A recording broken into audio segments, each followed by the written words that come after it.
Hello friends, आज आमी Microsoft एक्सेलर VLOOKUP फर्मुलाटोर विषय आलोचना करिम। VLOOKUP फर्मुलाटो मैं अति सहज भावे बुझाबले चेष्टा करिम। भिडिओটো आरम्भ करार आगते आपनालोकले एति अनुरोध मोर चेनेलটো अनुग्रह करि सबस्क्राइब करिब आरु भिडिओটো चाइ जदि ভাল लागे लाइक करिब।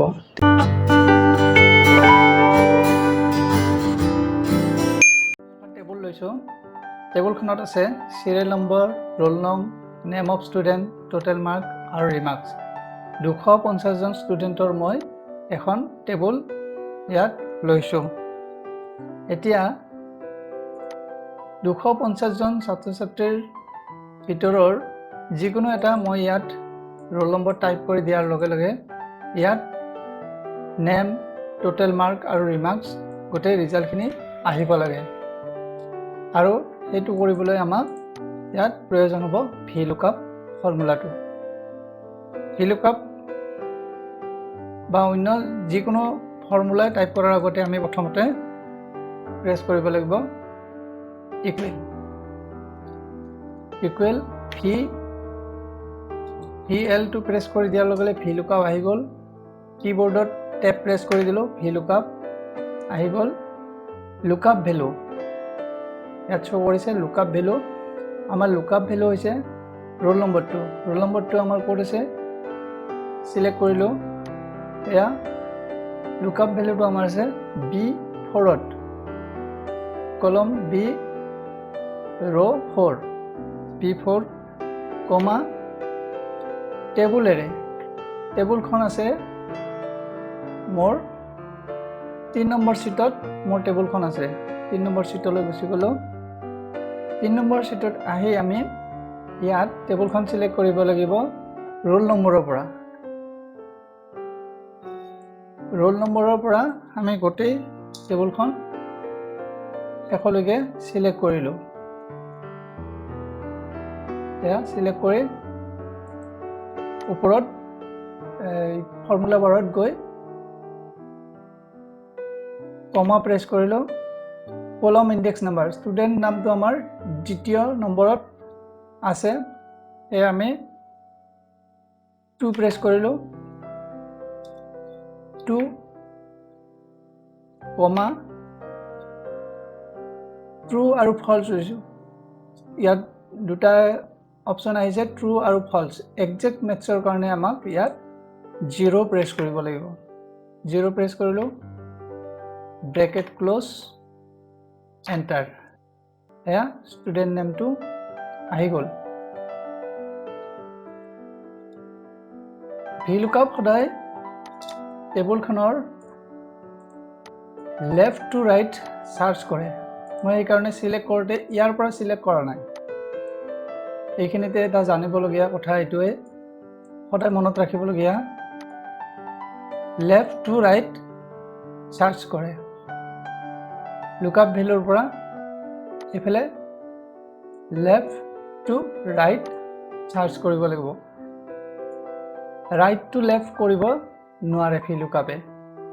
এইটো কথা সদায় মনত ৰাখিব। এতিয়া হওক মোৰ অপচনটো লৈ এইটো। এতিয়া ইয়াত এই টেবুলখন আমি এইখন টেবুল C1 to F251 এই টেবুলখন আমি লক কৰিব লাগিব। লক কৰাৰ বাবে কিবৰ্ডত ফাংচন কি F4 প্ৰেছ কৰি দিব লাগিব আৰু B4 টো লক কৰি দিলো। ঠিক তেনেকৈ F4 কিবৰ্ডৰ ফাংচন কি F4 প্ৰেছ কৰি দিলো। এই দুটা লক কৰাৰ কাৰণটো মই কৈ আছো, এন্টাৰ। এতিয়া ইয়াত টোটেল মাৰ্কটো আনিব লাগে। ইয়াৰ পৰা যদি মই এতিয়া কপি কৰি দিওঁ, টানি দিওঁ, তেতিয়া আহি গ'ল। B4 টো যদি মই লক নকৰিলো হয় তেতিয়াহ'লে এইটো চেঞ্জ হৈ গ'ল হয়, C4 হ'ল হয়। B4 হৈ আছে, এইটো কাৰণে মই এইটো লক কৰিছিলো। এতিয়া আমাক টোটেল মাৰ্কটো লাগে। টোটেল মাৰ্কটো আমাৰ টেবুলৰ কেই নম্বৰ কলমত আছে? 1 2 3 নম্বৰ কলমত আছে। সেই কাৰণে আমি ইয়াত 2 গুচাই 3 প্ৰেছ কৰি দিলোঁ আহি গ'ল টোটেল মাৰ্ক ঠিক তেনেকৈ ইয়াক আমি এইফালে টানি দিলোঁ ইয়াতো আমাৰ ঠিক তেনেকৈ 4 নম্বৰত ৰিমাৰ্কছ আছে হৈ গ'ল ইয়াত এতিয়া মই সাপোজ 125 টাইপ কৰি দিলোঁ ষ্টুডেণ্ট 125 পাছ ফেলটো আহি আছে 130 পাছ 150 এনেকৈ চেঞ্জ কৰাৰ লগে লগে 250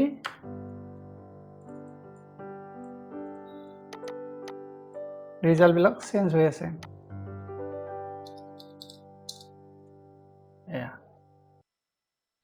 ইয়াৰ পৰা এটা মই চাই মাৰি আছোঁ এইটো ৰোল নম্বৰে মই কপি কৰি ল'লোঁ ফেল আছে ইয়াত মই পেষ্ট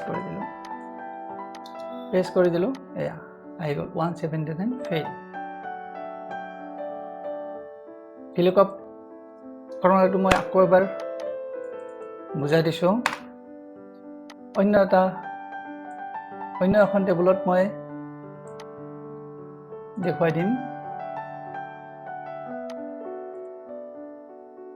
এখন টেবুল GST ষ্টেট কোড আৰু ষ্টেট নেম আৰু GST কোড এইখিনি আছে মোৰ ডাটা এই টেবুলখনৰ পৰা ইয়াত মই যদি ষ্টেট কোডটো মাৰো সাপোজ মই 18 মাৰি দিলোঁ অসম হৈ গ'ল 22 মাৰি দিলোঁ 1 মাৰি দিলোঁ জম্মু এণ্ড কাশ্মীৰ আহি গ'ল এই যে ডাটা সাৰ্চ কৰি আছে এইখন টেবুলৰ পৰা গৈ আছে এইটো ইয়াত ঠিক তেনেকৈ মই কৰি দেখুৱাইছোঁ ইকুৱেল VLOOKUP ভেলু B3 কমা টেবুল এৰে 1 নম্বৰত আছে টেবুল মোৰ এইখন মই ললোঁ আৰু দুটামান ঘৰ এক্সট্ৰা কৰি লৈ ললোঁ গোটেইখিনি মই একদম শেষলৈকে মই সিলেক্ট কৰি ললোঁ গোটেই টেবুলখন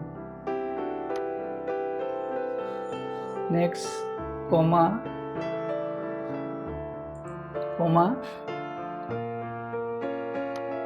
কলম ইন্ডেক্স নাম্বাৰ 2 নম্বৰ দুটাই আছে আমাৰ কলম 2 কমা এক্সাক্ট মেথছৰ কাৰণে 0 ব্ৰেকেট ক্লোজ এন্টাৰ আহি গ'ল এতিয়া ইয়াত যি মই টাইপ কৰোঁ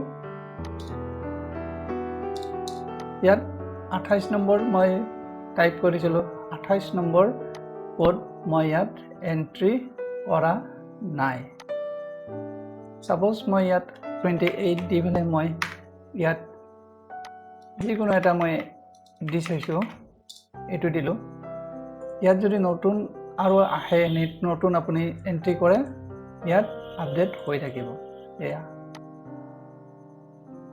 নিশ্চয় বুজি পাইছে VLOOKUP ফৰ্মুলাটো